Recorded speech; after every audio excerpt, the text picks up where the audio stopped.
Bonsoir à tous, bienvenue dans Bismart, l'émission. Ce soir, on va s'intéresser aux attentes des consommateurs vis-à-vis des marques. Ils sont de plus en plus nombreux à attendre qu'elles changent la société. Dans quelle mesure, quels sont les leviers d'action pour les marques? Comment peuvent-elles ensuite communiquer sur leurs actions? On sera avec Denis Gancel, le patron de l'agence W, dans un instant. On fera également un tour du côté de l'énergie verte avec un fournisseur d'énergie britannique qui s'est installé en France il y a 2 ans. On parlera de faire parler la matière avec une start-up bordelaise qui est en train de révolutionner la maintenance prédictive, notamment dans le domaine aéronautique. L'un des patrons viendra nous expliquer ça. Et puis on terminera avec une petite mignonnerie, un petit porte-monnaie électronique pour vos enfants qui peuvent faire du paiement sans contact avec leur argent de poche. Ce sera à la fin de cette émission. C'est Bismart, c'est parti. Et pour commencer, je suis avec Denis Gancel, bonjour. Bonjour Aurélie. Président fondateur de l'agence W, vous venez nous présenter la 2e édition du baromètre Contributing, c'est en partenariat avec l'Institut CSA et le Club des annonceurs. Alors pour ceux qui ne seraient pas encore familiers avec cette notion de contributing que vous avez inventée l'année dernière, rappelez-moi de quoi il s'agit. Oui, alors d'abord il faut préciser qu'on a inventé le contributing avant le Covid. C'est ça. En pensant que le marketing avait fait son temps d'une certaine façon. Vous savez que le marketing a été inventé après-guerre dans les années 50 pour relancer la consommation. C'était un enjeu énorme. Et le marketing a formidablement bien marché, et presque trop bien marché, puisqu'il a débouché sur l'hyperconsommation. Et avec Gilles Deléry et les managers de l'agence et un certain nombre de chercheurs, on s'est dit, mais en fait, si on ne change pas le logiciel du marketing, les mêmes causes produiront les mêmes effets. Et donc, sans doute, faut-il s'intéresser à ce qu'il y a dans le moteur, dans le logiciel de la science marchande, puisque le marketing, c'est une science marchande, qui, bien entendu, reste très efficace. Et donc, il faut que le marketing demeure. Mais en revanche, il faut lui ajouter une dimension que nous avons appelée, en hommage un peu à Bernard Stiegler, qui est le chantre de l'économie de la contribution, eh bien, nous avons inventé le contributing en guise de clin d'œil avec le marketing. Alors, on va se plonger dans ce baromètre ensemble, si vous voulez bien, parce qu'il y a plein de trucs qui m'ont intéressé, c'est très très dense. Tant mieux. D'abord, 84% des Français pourraient abandonner une marque qui ne se comporte pas de manière responsable. Mais ça veut dire quoi, se comporter de manière responsable aujourd'hui pour une marque ? Oui, alors ça c'est un des principaux enseignements de cette étude, c'est le dégagisme du consommateur. C'est-à-dire que le consommateur qui jusqu'à maintenant était assez passif, Frédéric Becbédé l'a décrit dans 99 francs, le consommateur était considéré comme une cible et donc on devait tirer dessus. Vous vous souvenez de la ménagère de moins de 50 ans, et tout ça était quand même pas très obligeant pour le consommateur. Aujourd'hui, le consommateur, il a le clic assassin parce que la technologie lui donne un pouvoir et donc le pouvoir s'est déplacé. Il était du côté des marques incontestablement. Il est aujourd'hui de son côté. Et il a bien l'intention de l'utiliser. Et c'est pour ça que je parle de dégagisme. C'est que les marques qui ne seront pas au rendez-vous, eh bien, le consommateur les sanctionnera, soit d'un clic, soit tout simplement n'achetant plus. Mais sur quels critères il se base pour dire telle marque est responsable et telle autre ne l'est pas? Alors, ce ne seront pas des critères d'appréciation ni de perception, ce sont des critères de preuve. Et c'est ce que l'on voit sur le tout durable que tout le monde a préempté aujourd'hui. Toutes les entreprises sont en train de se transformer pour aller vers ce tout durable. Le consommateur, il va juger sur pièce. C'est ce que dit l'étude aussi, notamment en matière d'environnement. Et il va juger aussi par rapport aux parties prenantes et aux ONG et aux observateurs. Vous savez que cette semaine, on a annoncé que l'Office d'inspection sur les crimes contre l'humanité, le bureau d'enquête du parquet, se saisissait de recel de crimes contre l'humanité pour un certain nombre de marques qui faisaient travailler ou qui seraient accusées de faire travailler des travailleurs ouïghours. Ça a l'air de rien, mais ce sujet devient grand public et les contre-pouvoirs deviennent aujourd'hui relayés par les médias. C'est suffisant pour qu'un consommateur quitte une marque. Mais bien sûr. Quand vous portez la marque en question ou une des marques en question, vous vous posez la question. Quand Madame Pompili, ce matin, sur toutes les chaînes, fait un name and shame et donc nomme des marques qui ne sont pas au rendez-vous des engagements qu'elles ont pris il y a 5 ans sur le tri des déchets, vous vous posez des questions. Et donc le consommateur, il reçoit ces informations. Il est devenu aujourd'hui très éduqué et... c'est un autre item qui ressort de ce baromètre, c'est qu'il est devenu donc de plus en plus exigeant, il attend du sens. Et ce sens, c'est quoi? C'est les engagements tenus. C'est Cap Ferrer qui disait autrefois une marque, c'est une promesse tenue. Et donc voilà, il attend que les engagements soient tenus. Et puis il attend, peut-être on y reviendra, une néo-proximité. C'est-à-dire qu'il veut que la marque soit à côté de lui. Et puis lui, il veut être à côté de la marque, on y reviendra peut-être. Ouais. Alors, il y a aussi 23% des Français qui pensent que les grandes entreprises sont les acteurs les plus à même de changer de la société aujourd'hui. C'est une hausse de 2 points par rapport à 2020. Ça veut dire qu'aujourd'hui, les marques, elles ont une vraie responsabilité. Alors, je sais que c'est une question qui revient souvent, mais quasi politique. Oui, c'est un mot que je n'aime pas. Oui, j'imagine. Parce que je pense que c'est un mélange des genres et dans une démocratie, il ne faut pas jouer avec ça. C'est-à-dire que je pense que les marques soient citoyennes, c'est incontestable, qu'elles aient une contribution sur l'intérêt général, très bien. Qu'on commence à vouloir jouer avec les mots en disant que les marques deviennent politiques, je pense que ça les fait rentrer dans une sphère qui n'est pas la leur. Et je pense que les marques, quoi qu'on en dise, relèvent de l'intérêt privé et il ne faut jamais l'oublier. En revanche, par rapport aux items que vous évoquez, avant les grandes entreprises, le consommateur dit « nous sommes, nous, la force de changement principale ».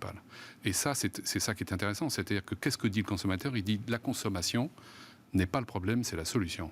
C'est ça que dit cette étude. Et ça, c'est très réconfortant pour les dirigeants. Vous savez que s'il n'y a pas de consommation, il n'y a pas de croissance. S'il n'y a pas de croissance, on va vers le chômage et on va vers la violence, les guerres, et on sait bien où conduit la récession. La très bonne nouvelle pour l'exécutif, c'est que le consommateur dit dans cette étude, 2 consommateurs sur 3 disent « nous consommerons autant dans 5 ans ». Alors, ceux qui sont des tenants de la décroissance peuvent se lamenter. Moi, je m'en réjouis.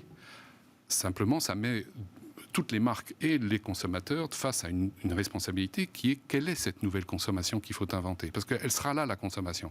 Simplement, ce sera ni une consommation qui va vers l'hyper-consommation, ni une décroissance en disant on se bride. Donc il y a quelque chose là qui est à inventer et le consommateur est en train d'inventer devant les gouvernements et devant les chefs d'entreprise. Il dit c'est nous qui allons changer la société.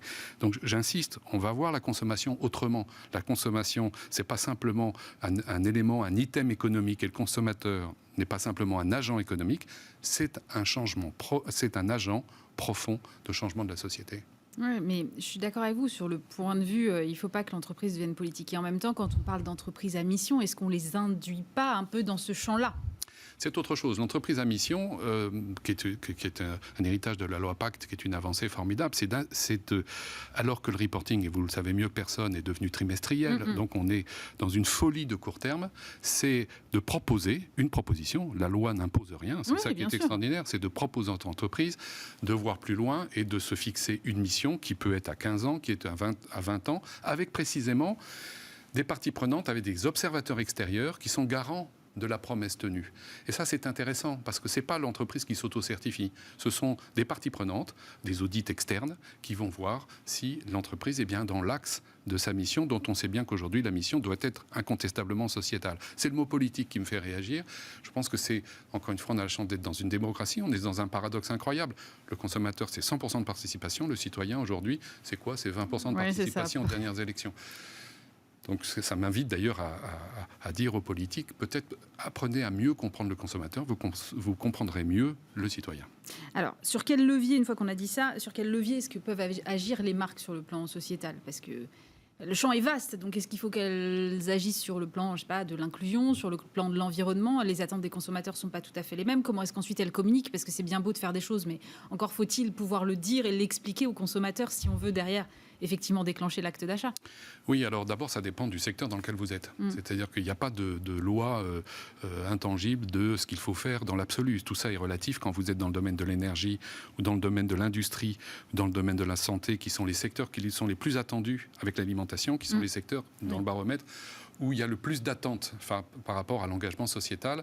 Évidemment, vous devez d'abord tenir compte de la spécificité de votre secteur. Après, on peut donner quelques recommandations à ceux qui sont en train de se transformer vers ce tout durable. C'est d'abord de se fixer des objectifs réalistes. C'est intéressant de voir ce qui se passe dans l'industrie automobile. On a commencé par dire 2030, et puis là, on commence à dire 2030, ça va être un peu juste. C'est un peu juste, on va peut-être faire 2035.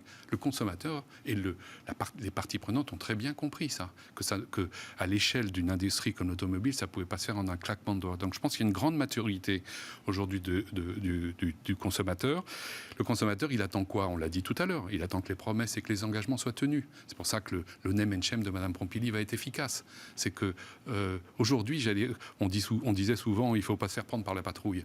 Eh ben, les marques aujourd'hui, elles sont en train de se faire prendre par la patrouille. On le voit bien. Le purpose washing, ça ne peut plus marcher. Non. Alors ce que l'on dit à nos clients tous les jours, on leur dit, écoutez, fixez-vous des objectifs atteignables. Ça ne sert à rien de promettre la lune si vous ne pouvez pas. Au contraire, ça va se retourner contre vous. Ça, c'est le sujet du boomerang.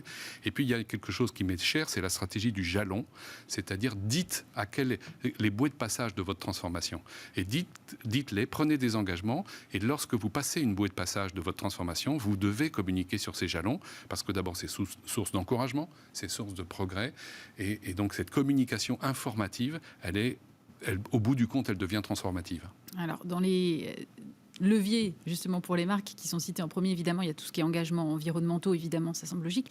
Il y a aussi beaucoup le Made in France qui est cité à 90% des consommateurs qui déclarent qu'ils seraient prêts à changer de marque pour une marque Made in France. Sauf que quand même, à un moment, je pense qu'il y a la réalité et de l'offre et des prix qui s'imposent. Oui, alors il y a une notion à comprendre au-delà du Made in France. Parce que le Made in France, c'est un peu quelque chose une vision un peu passéiste, un peu quand vous allez au salon du Made in France, moi j'adore ceux qui le font, hein, donc vous avez les jouets en bois du Jura, vous avez quelque chose qui est un peu contre-intuitif par rapport à la mondialisation, aux besoins d'innovation, aux besoins de nouveauté du consommateur. Je pense que ce qui est intéressant du message qui nous est envoyé à travers ce baromètre, c'est ce que j'appelle la néo-proximité. Et le Covid nous a beaucoup aidé à comprendre ce qu'était que l'attente de proximité. Le consommateur dit aussi dans cette étude, je veux être aux côtés des marques, je veux participer, je veux que la marque organise vis-à-vis de moi un côte à côte. Je ne veux plus du surplomb, la marque qui me regarde de haut et qui me tire dessus comme une cible. La question pour les marques et pour les entreprises, c'est d'inventer cette néo-proximité. De quoi est-elle faite ? En fait, grâce à Amazon, il faut le dire, on a appris que la proximité, ce sentiment de proximité, n'était pas lié à la géographie. Non. C'est pas parce que vous êtes au coin de la rue. C'est un peu contradictoire avec le Made in France, du coup. Oui, c'est certain. Alors, il y a quelque chose. C'est pour ça que je parle de la proximité, parce que le Made in France est quelque chose que, vous savez, les consommateurs sont prêts à l'accepter s'il ne dépasse pas 10% du prix. Ouais. Voilà, au-delà de 10% du prix, on décroche du Made in France. Voilà. Donc, je pense que le consommateur sera plus attaché en réalité à cette néo-proximité, qui est en fait une néo-proximité efficace, qu'il faut inventer grâce à la technologie. C'est ça qui est intéressant, dans lequel il faut mettre l'humain à sa juste place, parce qu'on en a marre du tout digital, des murs de robots, aussi de déporter la peine, ou on va dire le service, sur le consommateur. On en a marre de tout faire. On a envie de retrouver quelque chose qui fait qu'on nous facilite la vie. Encore une fois, un certain nombre de marques ont réussi à relever ce challenge grâce à la technologie. Alors, parmi les autres trucs qui m'ont intéressé, moi, il y avait des secteurs d'activité qui étaient notés dans votre étude, et j'ai trouvé que les Français étaient très durs vis-à-vis de l'industrie, qui serait un peu à la traîne. Mais en même temps, vous parliez tout à l'heure du secteur automobile. Enfin, voilà, on sent bien que l'industrie aussi, elle est engagée dans cette transition-là. Elle est engagée à tous les niveaux où elle peut l'être, en fonction de son secteur, évidemment. Mais est-ce que c'est que les Français ne sont pas suffisamment informés aujourd'hui sur les efforts qui sont faits par l'industrie ? Oui, c'est un paradoxe. Moi, je pense que, comme vous le savez, hein, on a perdu notre vitalité industrielle. On est à 15%. Et donc, il y a une âme industrielle du pays que nous avons perdue, en particulier dans les grands bassins d'emploi qui étaient des grands bassins industriels comme le Nord, comme autour de la région lyonnaise, etc. Moi, mon sentiment, c'est qu'on va retrouver ça. Mais on ne va pas le retrouver comme autrefois. C'est-à-dire que les grandes industries qu'on a pu connaître, qui étaient extrêmement polluantes et donc qui étaient extrêmement invasives, seront et sont rejetées par la population. Ces industries-là vont être considérées comme non acceptables, notamment parce qu'il y a eu beaucoup d'accidents industriels, notamment ces derniers temps. Et donc, je pense qu'on va revenir à une industrie, grâce à la technologie, là aussi avec beaucoup plus de proximité. Je pense qu'il y aura peut-être moins d'industrie, mais plus de manufacture. Et ça, c'est très français. C'est-à-dire que quand vous travaillez avec Michelin, qui est quand même un emblème magnifique de notre savoir-faire français, eh bien, chez Michelin, on vous dit, nous avons le culte du travail bien fait. C'est ce que disait Édouard Michelin à une époque. Eh bien, je trouve que c'est très juste. Nous avons envie tous d'être fiers de notre savoir-faire, qui sera peut-être fait dans des entreprises de moins grande taille, évidemment au rendez-vous de la responsabilité et des critères environnementaux, et avec un très fort potentiel de technologie. C'est ce que les Fab Labs aussi nous ont appris. Tout ça est venu des États-Unis. mais on sait bien que là où il y a des Fab Labs et il y a de la technologie, on peut rapprocher l'industrie, y compris des zones habitées. Alors, il y a 45% quand même des Français qui, quelles que soient leurs attentes, n'arrivent pas à citer spontanément de marques qui contribuent réellement à améliorer la société dans laquelle on vit. C'est 11 points de moins que l'année dernière. Alors déjà, je ne sais pas ce qui s'est passé entre l'année dernière et cette année. Mais surtout, est-ce que ça veut dire qu'ils sont convaincus que les marques changent la société d'un côté et de l'autre, en fait, ils ne savent pas citer de marque. Enfin, j'ai du mal à comprendre quel est le... Je pense qu'on est au début de l'histoire. On est au début de l'histoire de la communication responsable. Chacun cherche sa tonalité. C'est très frappant. Hein. On a parlé ensemble de la mode du good. Et donc, tout le monde s'y met.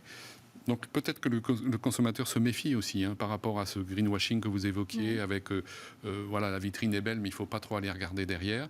Peut-être ce chiffre que vous évoquez de 45% est à rapprocher du 6% des Français qui considèrent que ma marque est en conversation avec moi. Ça, c'est quand même très troublant. Et il n'y a que 6%. 6%, c'est tout ? Oui, 6%. Ah ouais.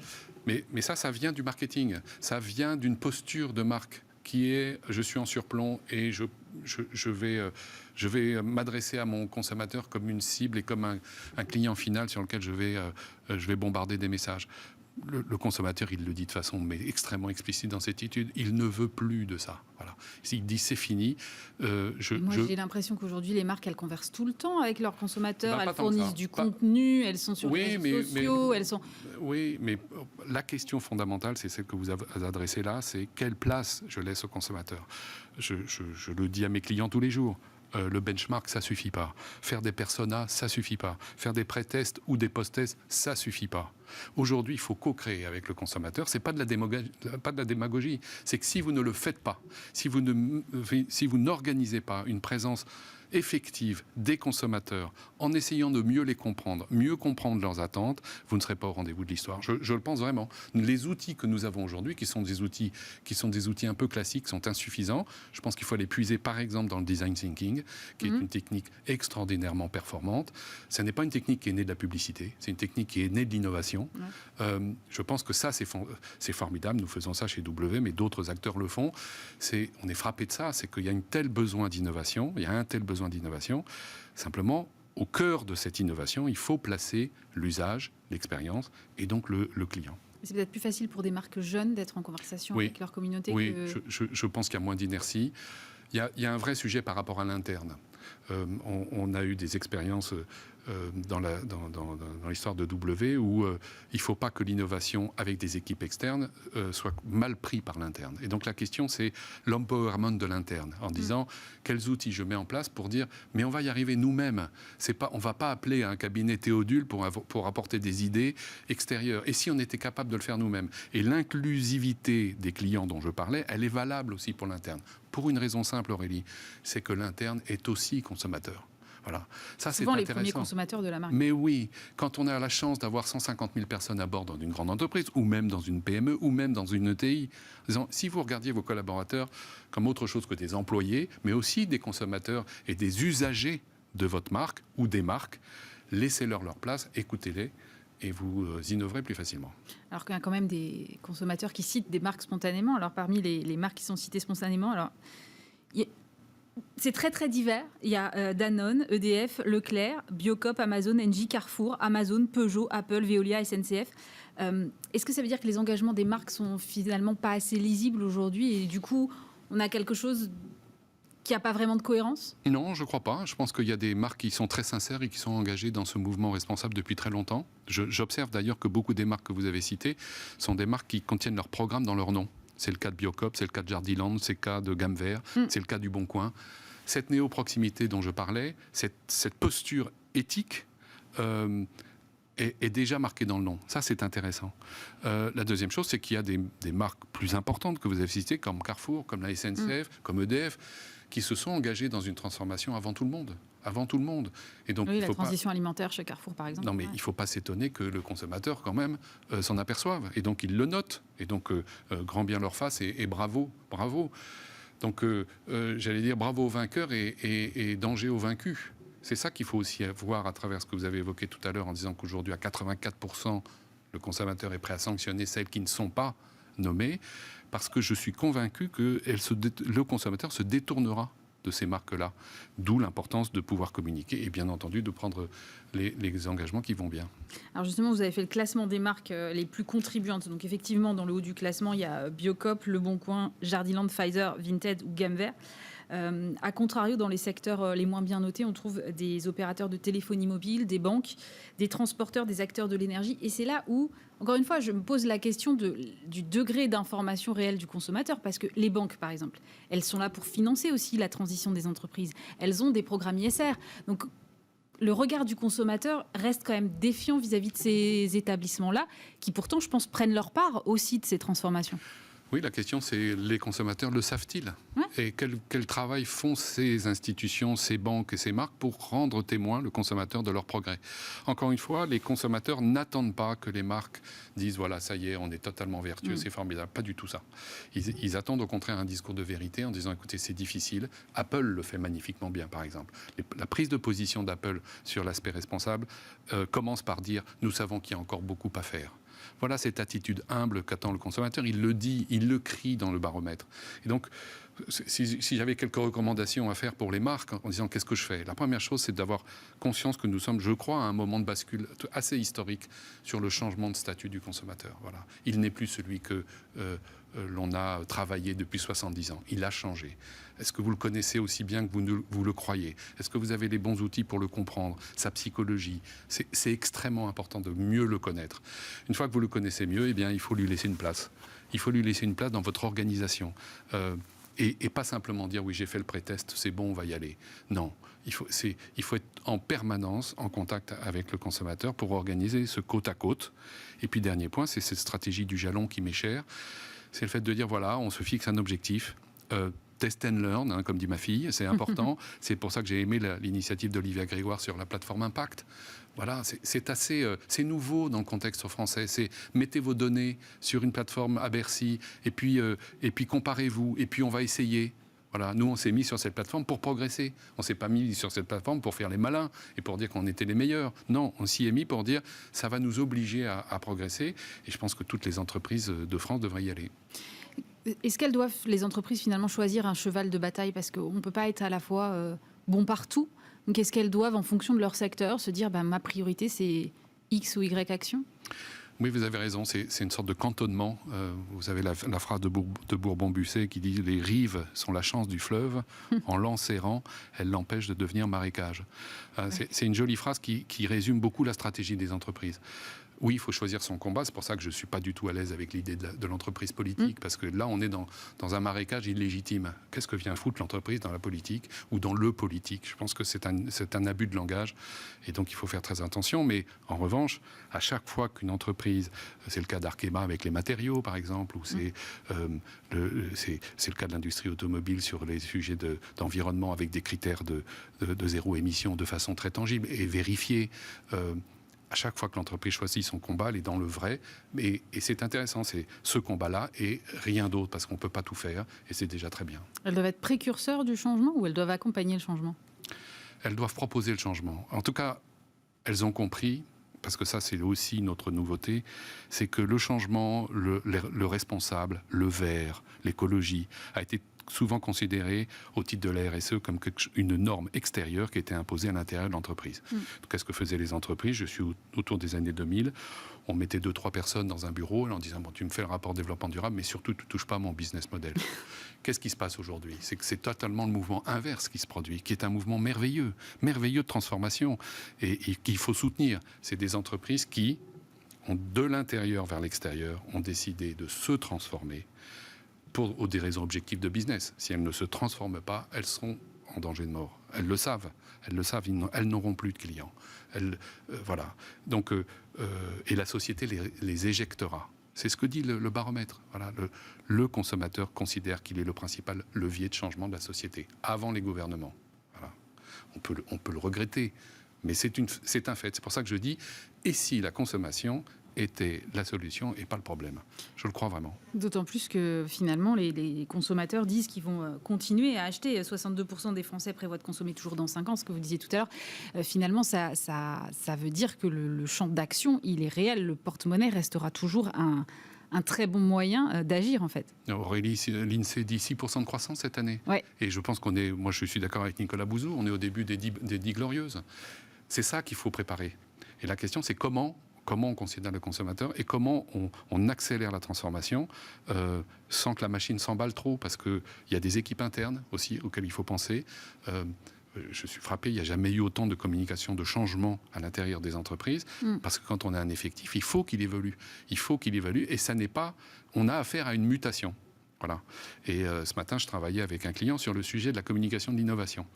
Tout le monde dit j'innove, très bien. Oui, une fois qu'on a dit ça. Oui, voilà. Et comment arriver à trouver des aspérités. Et pour nous, je ne veux surtout pas avoir l'air de donner de leçons, parce que nous devons balayer devant notre porte. Nous, communicants, publicitaires, spécialistes de marque, que sais-je. En tout cas, nous, agences. Car le consommateur, et j'en termine, je ne veux pas le faire parler trop, mais c'est intéressant, qu'est-ce qu'il dit, qu'est-ce qu'il demande? Il veut une néo-créativité. Il veut ni une communication mormon en disant on va s'auto-flageller, on arrête tout, parce qu'on a bien vu que la machine allait s'arrêter, ni une communication de jouisseur en disant il est interdit d'interdire et je veux m'éclater comme avant. Non, il est d'accord pour dire, c'est aussi dans l'étude, de garder un hédonisme. Il ne renie pas son hédonisme. Il veut se faire plaisir. Il dit oui, je veux continuer l'achat d'impulsion. Oui, je veux qu'on me livre plus tôt, avec une durée plus tôt. Alors très bien, ok. Mais alors nous, qu'est-ce qu'on invente comme créativité responsable? Voilà notre responsabilité. On y travaille dans le cadre des États généraux de la communication, dans le cadre de tous les organismes collégiaux. Donc selon vous, il reste de la place quand même pour la créativité. On ne va pas se retrouver avec des campagnes ennuyeuses qui sont un peu moralisatrices sur achetez-moi parce que je suis responsable. C'est la transposition de ce que dit Jean Covici dans le domaine de l'énergie, en disant vous avez vu que sur l'énergie, on a régressé 2 siècles avec les moulins à vent. On y revient. Voilà. Moi, j'ai pas envie de revenir au moulin à vent de la communication, c'est-à-dire à l'information de grand-papa. Non, je pense que si on n'est que dans une communication informative, on va renier tout ce que nous avons. En plus, il y a un génie français entre Havas, Publicis et toutes les agences et tous les groupes. Enfin voilà, il y a une French touch extraordinaire. On l'a vu au Canyon cette année pour une fois. Hein, eh ben oui, alors on s'excuse auprès des autres. On a perdu contre la Suisse, mais on a quand même gagné. On a quand même gagné un peu. Voilà. Non, mais je pense qu'on a la France et l'Europe, mais la France en particulier, de par son génie créatif. Et si on inventait la nouvelle pub et la nouvelle communication, le nouveau comportement des marques, qui est une communication qui doit être en aucun cas chiante, en aucun cas triste. Et grise, pitié, quoi. Voilà, mais elle doit être responsable, voilà. Et donc moi je me félicite que des organismes comme la RPP, soient plus vigilants. C'est nécessaire, voilà. Je dis à mes clients, vous savez, le partenaire qui vient d'arriver là dans nos relations et dans nos travaux, c'est l'avocat, voilà. C'est l'avocat et c'est normal, c'est légitime, c'est le légal. Parce que si on fait fi de l'avocat, si on fait fi des règlements, si on fait fi des lois, alors le consommateur ne sera pas au rendez-vous, voilà. Mais c'est nouveau ça. Vous l'aviez pas avant? On ne l'avait pas on ne l'avait pas dans les phases de conception. On ne l'avait pas exactement pareil. C'est une vraie remise en cause de nos métiers, parce que c'est un partenaire qu'on n'aime pas beaucoup, parce que c'est un peu l'antithèse de la créativité. Oui, on dit c'est un remède à la créativité. Voilà, c'est un tue-l'amour. Donc on n'a pas tellement envie de ça. Mais en revanche, je pense que c'est nécessaire au titre de la responsabilité. Et vos clients, ils sont prêts aujourd'hui à accepter ça, à se dire, allez, je fais plus de la communication comme avant, je remets tout à plat, je repars. Ils sont déjà tellement en transformation, est-ce qu'ils sont prêts à aller dans la transformation aussi dans leur communication? Ils nous le demandent en tout cas. Ils nous le demandent et ils sont un peu comme Godard, qui disait, il faut chercher mon vieux, il faut chercher. Ouais. Nous on cherche. Mais la nouveauté, c'est qu'on cherche vraiment avec eux. Voilà, on n'est plus l'agence qui dit, écoutez, voilà, j'ai pris le brief. Moi, je dis ça dans les écoles dans lesquelles j'enseigne. Je prends le brief, je reviens vous voir dans 3 semaines, 1 mois. Et là, attention, badaboum, on va fermer les yeux et ça va être l'extase. Plus personne ne travaille comme ça. On travaille en co-construction, on fait des look in the kitchen, comme on dit dans le métier. C'est quoi ça, des look in the kitchen? Des look in the kitchen, c'est vous voulez venir voir comment on travaille et venez à l'agence où on vient et vous allez voir le travail en train de se faire. Voilà. Après tout, il y a Top Chef et on voit comment sont faites les recettes. Je vois pas pourquoi nous, on aurait la théorie du mystère. C'est un peu anachronique. Bon, je viendrai voir alors. Oui, vous êtes les bienvenus. Merci tout le monde, beaucoup. vous êtes tous les bienvenus. Denis Gancel, président fondateur de l'agence W, merci. Merci Aurélie. Je suis maintenant avec Mallory Sia, CEO d'OVO Énergie France. Bonjour. Bonjour Aurélie. Alors, OVO Énergie, c'est un fournisseur d'électricité verte. Alors, marque qui est installée en France depuis à peu près 2 ans. Moi, je ne connaissais pas. Comment vous garantissez cette électricité verte ? Alors, nous, ce qu'on fait, c'est... On a nos clients qui achètent de l'électricité verte chez nous et nous, on achète auprès de nos producteurs via des garanties d'origine. D'accord. Donc vous êtes sûr que ça vient du renouvelable ou... Absolument. On vend de l'électricité verte qui vient et de l'eau, et du soleil, et du vent. D'accord, Alors, uniquement. Uniquement, oui. Mais D'accord. c'est avec une part d'hydraulique qui est plus importante. Ah oui, de combien ? On est à 45% de notre part d'hydraulique sur cette année. Voilà. Et c'est facile de se fournir uniquement en électricité verte parce que voilà, on sait que ce sont des sources intermittentes. Enfin voilà, j'imagine que ça doit complexifier aussi votre approvisionnement. Ouais, l'approvisionnement et même la production, je dirais, est quelque chose de très complexe sur le marché de l'énergie pour les énergies renouvelables. C'est intermittent, c'est du coup et comme la demande, elle est centrée souvent le matin et le soir pendant la semaine. Il y a vraiment cette éducation à faire auprès des clients pour les aider à consommer quand le réseau est moins congestionné et que du coup le prix est moins élevé. Alors justement, à propos de prix, vous avez des tarifs de prix qui sont, des stratégies de prix qui sont très agressives parce que vous êtes plus de 10% en dessous les tarifs d'EDF, je crois. Comment vous faites ? On est à moins 12%. Ouais. C'était notre stratégie parce qu'on est, comme vous le disiez, nouveau sur le marché encore, donc on devait acquérir du monde. Mais on voit vraiment que les prix sont vers la hausse, que tout le monde augmente les prix, que c'est pas tenable. Je ne sais pas si vous avez suivi le prix d'électricité dernièrement, ça a atteint des sommets historiques. Pour vous donner un ordre d'idée, le nucléaire, ça coûte 42 € du mégawattheure. Et aujourd'hui, le prix spot, le prix aujourd'hui de l'électricité, c'est 104 €. Donc, c'est très challengeant pour nous, fournisseurs d'électricité verte, de faire de la marge en ce moment. Oui, j'imagine. Justement, ça suppose aussi, j'imagine, avoir une base de clients très grosse. Comment vous grossissez là depuis 2 ans ? Alors nous, on est vraiment 100% digital. Et c'est comme ça que ça a été un succès en Angleterre quand on est arrivé il y a 12 ans, puisque le marché s'est ouvert en Angleterre de la même manière qu'en France, mais il y avait les historiques, puis il y a des alternatives qui sont arrivées et qui ont un petit peu bousculé les manières, les canaux d'acquisition. Et nous, on s'imprègne un petit peu du savoir-faire de l'Angleterre avec des canaux innovants, digitaux principalement. Et puis moi, j'ai monté une entreprise dans le digital, donc c'est vraiment quelque chose que je maîtrise. Et voilà, donc SEO, SIM, affiliation, voilà, tout ça. Que des joies du digital. Oui. Mais aujourd'hui, le consommateur, il est prêt à faire du 100% digital quand il a besoin d'une offre.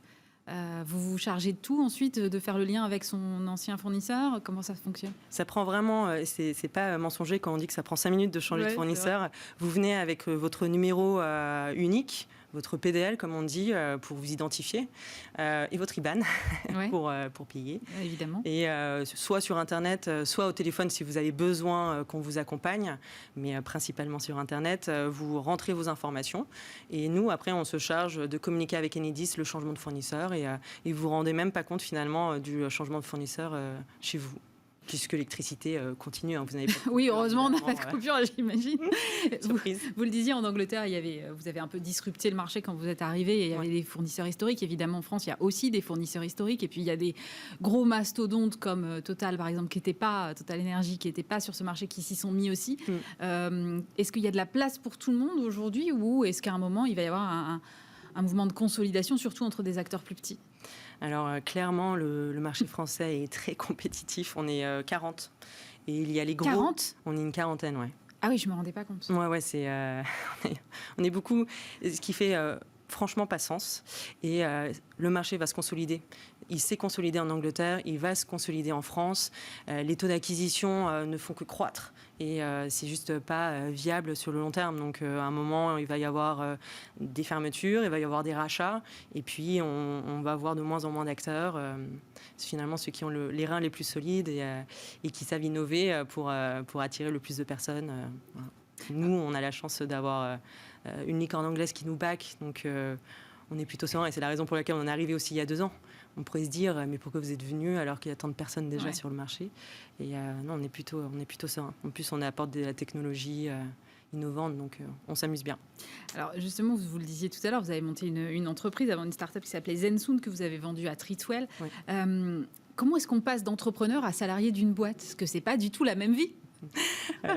J'ai des amis qui me posent la question souvent, mais pourquoi tu ne remontes pas une boîte ? C'est fatigant. Je leur réponds parce que je n'ai pas oublié à quel point c'était difficile.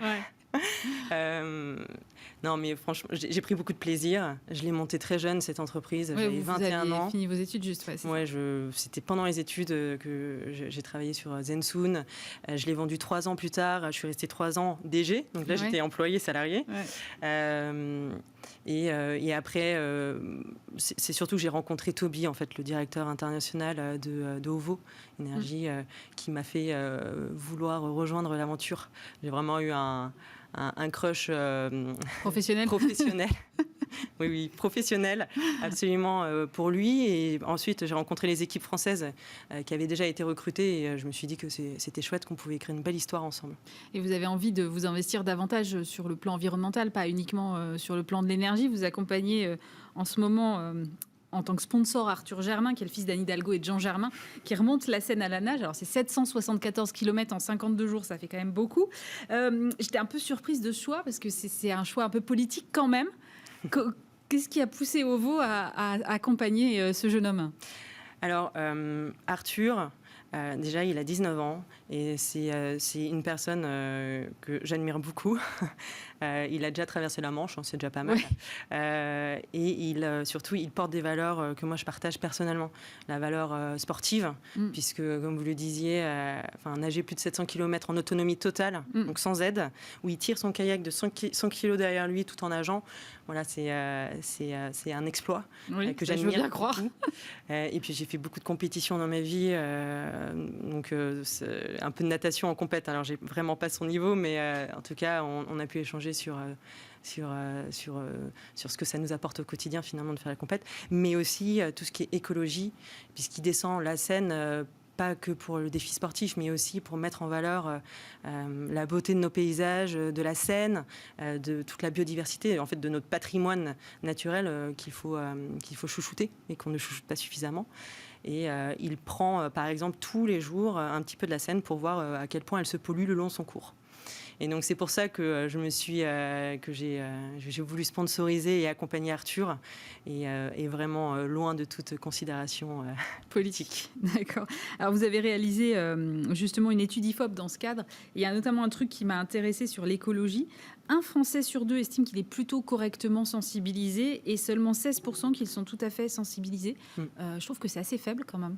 Oui, c'est un cap. On a atteint un cap de bonne volonté, mais clairement il y a un travail d'éducation à faire auprès de la jeune éducation, de la jeune génération. Je m'en mêle les pinceaux. Moi, je le vois comme du positif. On a quand même 16% qui sont plutôt qui sont au courant et qui mettent en place des éco-gestes au quotidien. Et il y a tout un travail à faire, mais ils sont demandeurs en fait. Le tout, c'est de leur expliquer, de les accompagner en fait dans cette transition écologique, parce que si on ne sait pas comment faire, on ne peut pas le faire. Donc c'est notre rôle aussi chez OVO de leur montrer le chemin. Alors justement, pour aller plus loin là-dessus, dans les éco-gestes, 79% prennent des douches plutôt que des bains, 64% ne laissent pas couler l'eau lorsqu'ils se brossent les dents, 48% collectent l'eau de pluie, ok.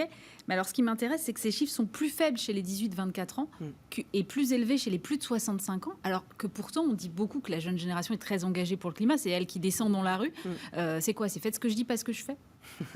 Clairement, il va falloir les booster davantage, leur montrer comment faire et leur expliquer qu'il va falloir changer leur comportement si on veut que dans 30 ans, on puisse en profiter de notre planète. Mais je dis il faut, mais c'est pas vraiment notre ADN. Nous, on n'est pas pour montrer du doigt, on ne dit pas il faut que tu changes tes habitudes, c'est mal.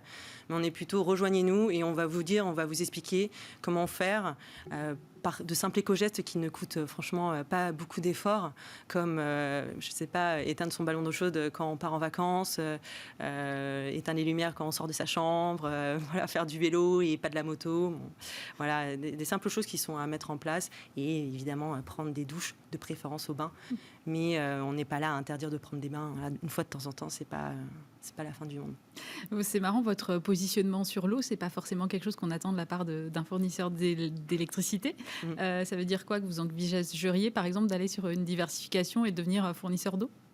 Non, alors pourquoi on a fait cette étude ? C'est vrai que on pourrait se poser la question, mais l'énergie verte, elle provient du vent, du soleil et de l'eau. Et du coup, on a voulu un petit peu prendre le pouls avec la population française et comprendre c'était quoi leur rapport avec l'eau. et faire évidemment un focus sur la Seine, puisque Arthur Germain y nage en ce moment.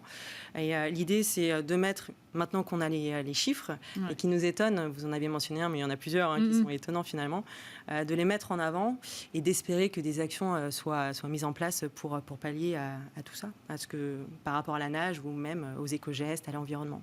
Merci beaucoup Mallory Sia. Je rappelle que vous êtes CEO d'OVO Énergie France. Merci d'avoir été avec nous.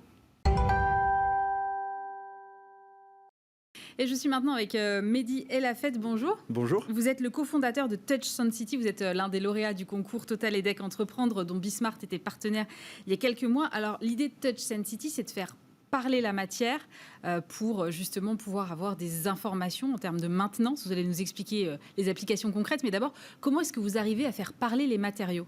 D'accord, alors c'est très simple, effectivement, vous avez raison, on fait parler les matériaux et on utilise un système embarqué qui va être branché sur la périphérie. Et ce système embarqué envoie un signal et le récupère.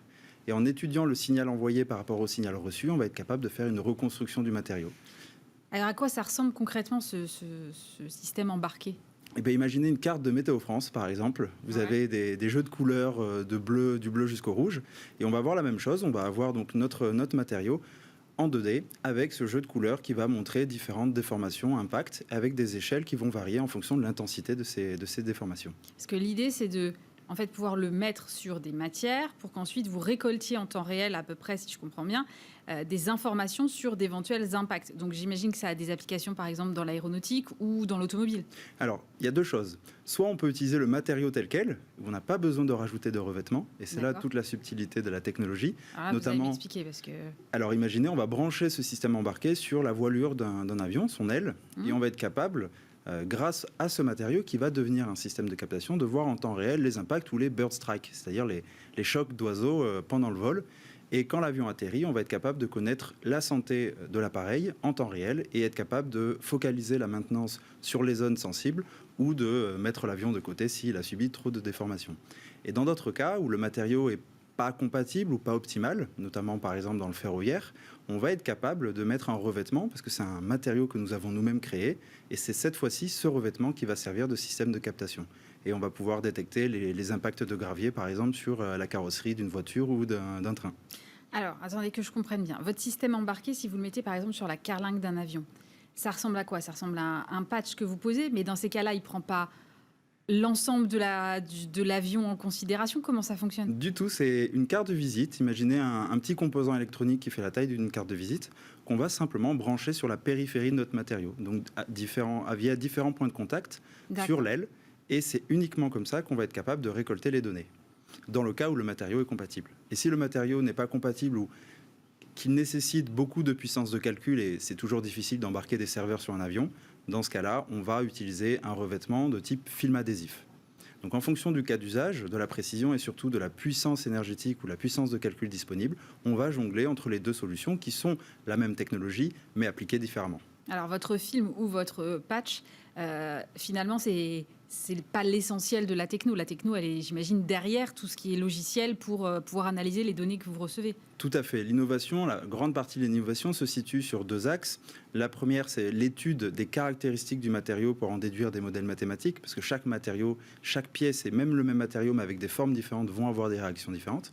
Et ensuite, la plus grosse partie, ça va être la partie algorithmie, parce qu'on va utiliser à la fois des modèles mathématiques, dits paramétriques, c'est-à-dire qu'on connaît les paramètres de notre environnement, et aussi des modèles plus orientés intelligence artificielle, dans les cas où on ne maîtrise pas. Et on va combiner les deux, en utiliser qu'un ou l'autre, pour justement être capable de transformer les données qu'on récolte, qui sont des données abstraites, qui n'ont aucun sens physique, mais qui vont nous permettre d'en donner un sens et de connaître la force de l'impact, sa zone, l'angle de déformation par exemple.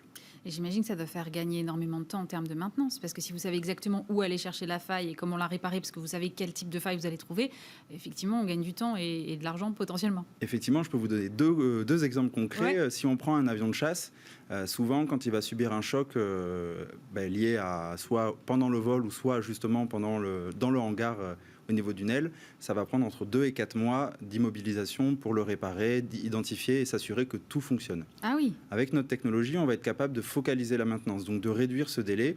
Et ne serait-ce que même si on fait gagner qu'un seul mois sur ces 3-4 mois, on va être capable de mettre l'avion en service plus rapidement. On peut appliquer le même phénomène sur un train. Pour démonter certaines pièces du train, il va nous falloir 46 heures, 72 heures. Juste pour vérifier si déjà il n'y a pas de choc.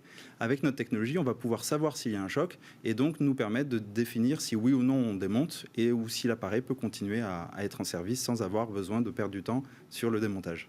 Alors, c'est pour ça que j'imagine que vous avez réussi à séduire des gros industriels comme Airbus ou Ariane. Vous les avez convaincus alors que vous avez qu'1 an d'existence, c'est qu'ils voient le potentiel, j'imagine, derrière. Alors, on les a convaincus, oui et non. Ils nous ont aussi beaucoup aidés parce que, pour l'histoire, tout a commencé avant même de créer Touch and City. Mon associé Anna Pugache et moi-même, on a... Qui est chercheuse, hein, c'est ça? Exactement, qui est chercheuse et qui est donc maintenant responsable de la partie technique.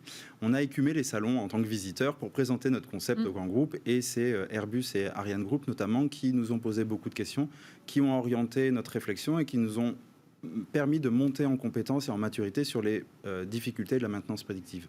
Ni elle ni moi ne venions de ce milieu à l'origine. Et ça nous a permis de construire une proposition de valeur et de vraiment identifier en quoi notre technologie va être avantageuse. Parce qu'on peut l'appliquer aux avions, mais on peut également l'appliquer sur un sol, sur une planche de surf, sur un mur, sur toutes les surfaces et tous les matériaux existants. Donc le plus gros défi de Touch and City, ça a été d'identifier notre marché et d'identifier le réel besoin des industriels aujourd'hui. Et justement, vous avez des applications possibles en usine? Oui, tout à fait. Aujourd'hui, quand un robot est utilisé, notamment en ligne de production, on a ce qu'on appelle une cage, c'est-à-dire une zone qui est délimitée par des barrières, des choses comme ça, des rayons infrarouges autour de la machine, qui correspond à la zone d'insécurité. Si on dépasse cette zone, le robot s'arrête instantanément, ce qui arrête la ligne de production. Ça fait donc perdre du temps et de l'argent. Avec notre solution, on peut imaginer un sol autour de la machine, et à partir du moment où vous mettez un pied dessus, la machine s'arrête, mais l'avantage c'est que ce sol va être adapté à la limite minimale à atteindre avant d'arrêter le robot et donc réduire les risques et surtout le nombre de fois où le robot s'arrête. Donc encore une fois, un gain de temps et donc un gain d'argent. Vous avez levé il n'y a pas longtemps 1 million d'euros. On sait que évidemment ce genre de modèle et de recherche, ça nécessite effectivement beaucoup de temps. Je crois que votre associé elle bosse dessus depuis déjà 2015 ou quelque chose comme ça. Donc comment est-ce que vous envisagez la suite? Vous allez faire beaucoup de levées de fonds comme on peut le voir par exemple dans la deep tech en général? Alors non, justement. Aujourd'hui, il y a beaucoup de... il y a beaucoup de sociétés deep tech qui s'orientent vers un gros modèle de R&D pendant très long et ensuite qui commercialisent. Malheureusement, dans certains cas, le produit n'est pas adapté au marché. On n'a pas assez bien étudié les besoins et donc on se retrouve avec une société qui a fait beaucoup de levées de fonds et qui s'arrête brutalement du jour au lendemain. Nous, chez Touch and City, ce n'est pas notre objectif. Donc, dès aujourd'hui, on commence déjà à générer du chiffre d'affaires en réalisant des prototypes avec des industriels, des prototypes qui sont accessibles et qui leur permet, dans un premier temps, d'évaluer la technologie, mais surtout d'évaluer la faisabilité et si ça répond à un réel besoin. Ce qui nous permet, en parallèle de notre R&D, de monter en maturité et d'orienter notre produit vers un produit qui va répondre à un réel besoin. Donc, on a l'avantage de commencer déjà des productions, des petites séries, et en parallèle d'avancer notre R&D. Et qu'avec des gros industriels ou vous allez cibler aussi des TPE, PME? On cible, alors les TPE c'est toujours un peu plus difficile malheureusement, mais on cible PME, ETI et grands groupes. Tout va dépendre du cas d'usage. Avec les grands groupes, on va s'orienter sur des cas d'usage qui sont très longs à développer, mais qui répondent à un réel besoin. Et avec les PME, on va s'orienter vers des cas d'usage qui sont un petit peu plus accessibles, qui sont plus simples à développer, qui vont nous permettre d'industrialiser la technologie, on l'espère, d'ici 2023-2024. Merci beaucoup, Mehdi El Hafed. Je rappelle que vous êtes le cofondateur de Touch and City. Et on termine avec Raphaël Leprêtre, bonjour. Bonjour. Vous êtes fondateur de Money Walkie, c'est un porte-monnaie électronique pour les enfants, un porte-monnaie sans contact. Alors ça ressemble à des petits objets en plastique avec des formes d'animaux ou de fusées ou que sais-je. C'est super mignon, super ludique, mais d'abord, comment est née cette idée ? Alors, c'est une excellente question. En fait, toute l'aventure a commencé quand ma fille a eu 10 ans. Ouais. Et justement, on cherchait une solution pour lui donner de l'argent. On avait Argent de poche. Argent de poche, Ouais. ou même de l'argent pour pouvoir aller acheter le pain. Et on avait un petit peu peur qu'elle puisse se le faire voler ou qu'elle puisse tout simplement perdre l'argent liquide qu'on pouvait lui donner. Ouais. On n'était pas non plus très, très à l'aise à l'idée de lui donner notre carte bleue. Oui, je Donc comprends.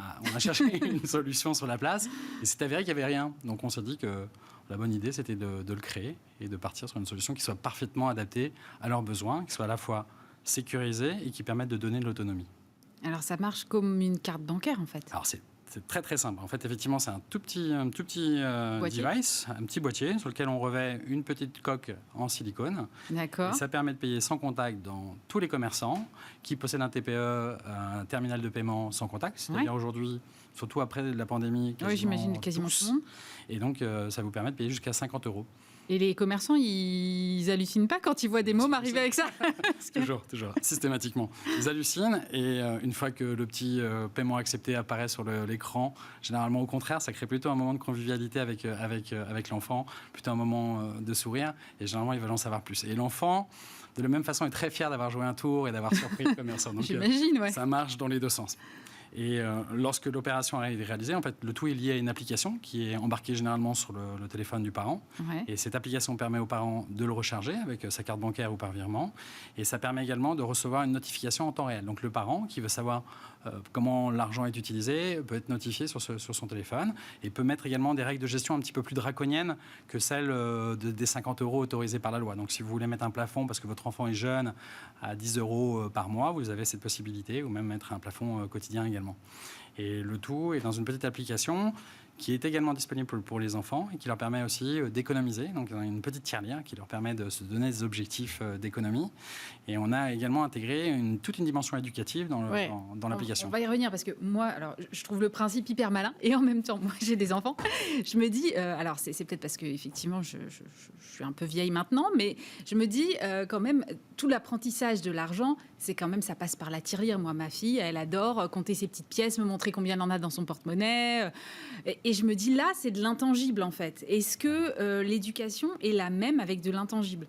Alors, c'est vraiment justement le présupposé. C'est de dire, est-ce qu'on ne doit pas tout de suite éduquer l'enfant à la digitalisation et justement lui donner tout de suite des mécanismes de représentation de l'argent dans un univers où il n'est pas matérialisé. Ouais. Donc nous, ce qu'on essaye de faire, c'est que l'enfant, justement, dès 9 ans, il soit capable de mentaliser un budget et se dire, j'ai 10 euros, j'en ai dépensé 2, il m'en reste 8. Et il est capable comme ça, de faire ses petits calculs de tête et de développer de bons réflexes. Donc c'est vraiment, nous, notre enjeu, c'est de lui donner tout de suite ces bons réflexes. Et à travers l'application, on pousse des informations sur les différents produits qu'il peut acheter. On va lui expliquer, par exemple, quand il achète un pain au chocolat 1,10 € ou 1,20 €, comment se décompose ce prix, à qui va l'argent. Quand il va acheter une place de cinéma, une dizaine d'euros, quelle part va pour le tenant de la salle, quelle part va pour le réalisateur, l'autre part pour la SACEM, pour la musique. On essaye de décortiquer l'opération. Vous allez jusqu'à la TVA ?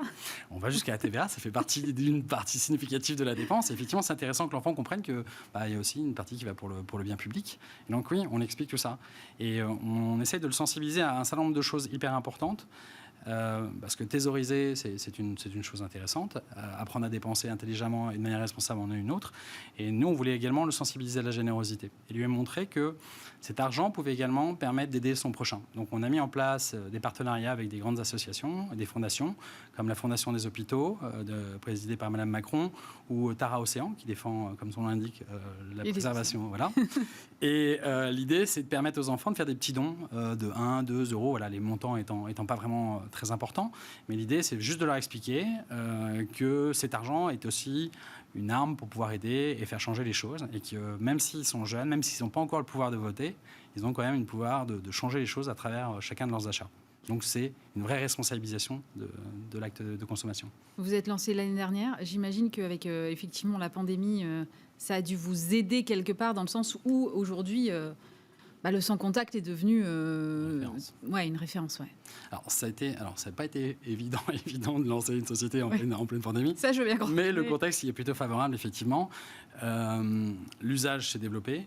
Les derniers commerçants qui étaient un peu réticents au sujet se sont équipés, les seuils se sont abaissés, se sont augmentés. 50 euros. On est passé de 30 à 50 euros, ce qui a été fait très très rapidement alors que les autorités prédisaient plusieurs années pour le faire.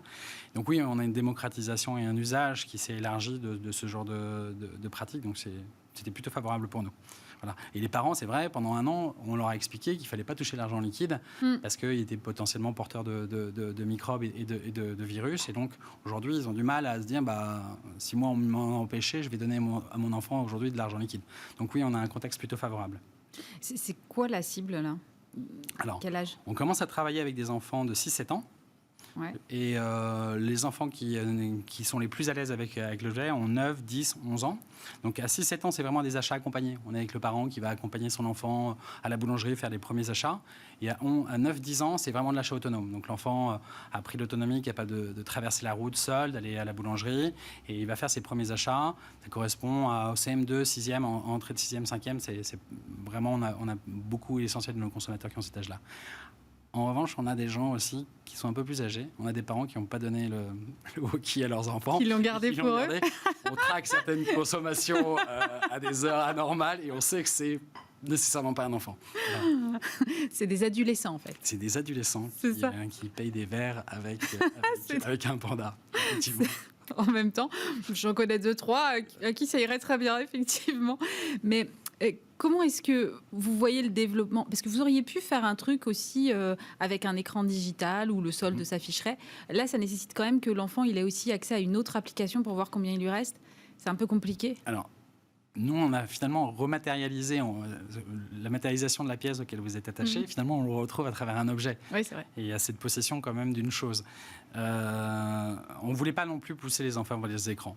En toute honnêteté, quand on a lancé MoneyWalkie, on l'a lancé sans application pour les enfants. Parce qu'on voulait pas juste pour les parents. Parce qu'on voulait vraiment créer cet échange entre le parent et les enfants. Que l'enfant aille vers son parent et demande des explications sur ce qu'il fait et que le parent, à l'inverse, puisse donner quelques tips sur la bonne façon de gérer.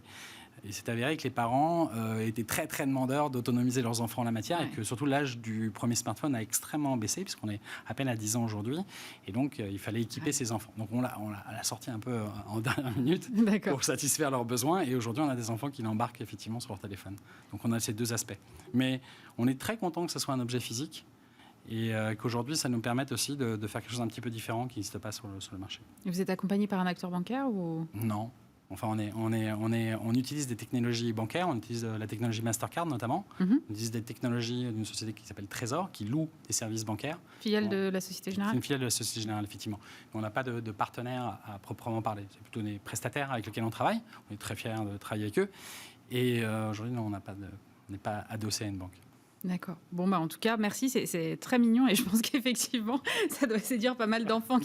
S'il y en a qui nous regardent, je ne suis pas sûre que ce soit leur émission préférée, mais on ne sait jamais. En tout cas, les parents sont là. Merci beaucoup, Raphaël Leprêtre, fondateur de MoneyWalkie.